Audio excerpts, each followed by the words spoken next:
When we talk, sometimes we say things directly. I'm going to the store. I'll be back in 5 minutes. Other times, though, we talk in a way that conjures up a small scene. It's raining cats and dogs out, we say, or I was waiting for the other shoe to drop. Metaphors are a way to talk about one thing by describing something else. That may seem roundabout, but it's not.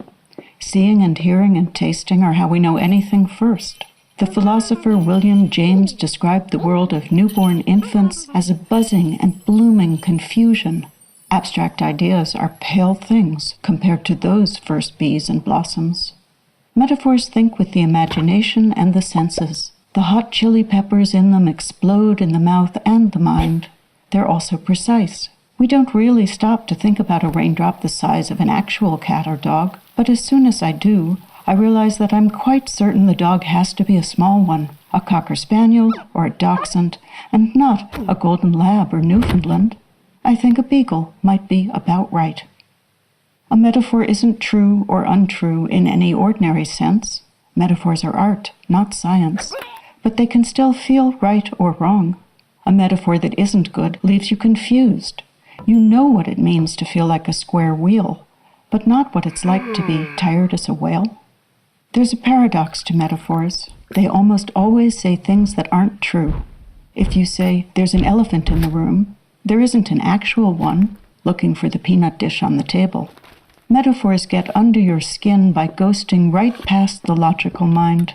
Plus, we're used to thinking in images.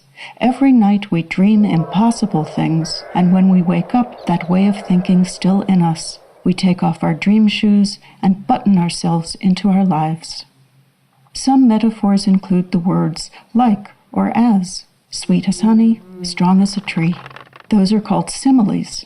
A simile is a metaphor that admits it's making a comparison. Similes tend to make you think. Metaphors let you feel things directly. Take Shakespeare's famous metaphor, all the world's a stage. The world is like a stage, just seems thinner and more boring. Metaphors can also live in verbs. Emily Dickinson begins a poem, I saw no way, the heavens were stitched. And we know instantly what it would feel like if the sky were a fabric sewn shut. They can live in adjectives too. Still waters run deep, we say of someone quiet and thoughtful, and the deep matters as much as the stillness and the water do. One of the clearest places to find good metaphors is in poems. Take this haiku by the 18th century Japanese poet Issa. On a branch floating down river, a cricket singing. The first way to meet a metaphor is just to see the world through its eyes. An insect sings from a branch passing by in the middle of the river.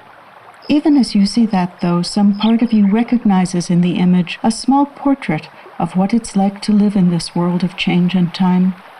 Our human fate is to vanish as surely as that small cricket will, and still we do what it does.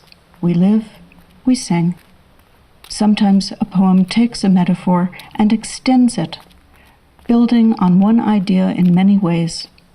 Here's the beginning of Langston Hughes's famous poem, Mother to Son.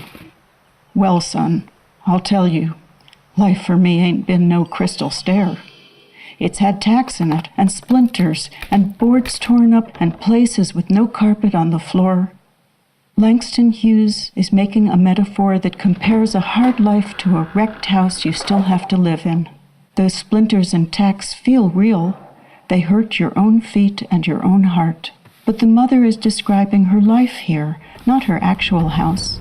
And hunger and cold, exhausting work and poverty are what's also inside those splinters. Metaphors aren't always about our human lives and feelings. The Chicago poet Carl Sandburg wrote, "The fog comes on little cat feet. It sits looking over harbor and city on silent haunches, and then moves on." The comparison here is simple. Fog is being described as a cat. But a good metaphor isn't a puzzle or a way to convey hidden meanings. It's a way to let you feel and know something differently. No one who's heard this poem forgets it. You see fog, and there's a small gray cat nearby. Metaphors give words a way to go beyond their own meaning. They're handles on the door of what we can know and of what we can imagine. Each door leads to some new house and some new world that only that one handle can open. What's amazing is this: by making a handle, you can make a world.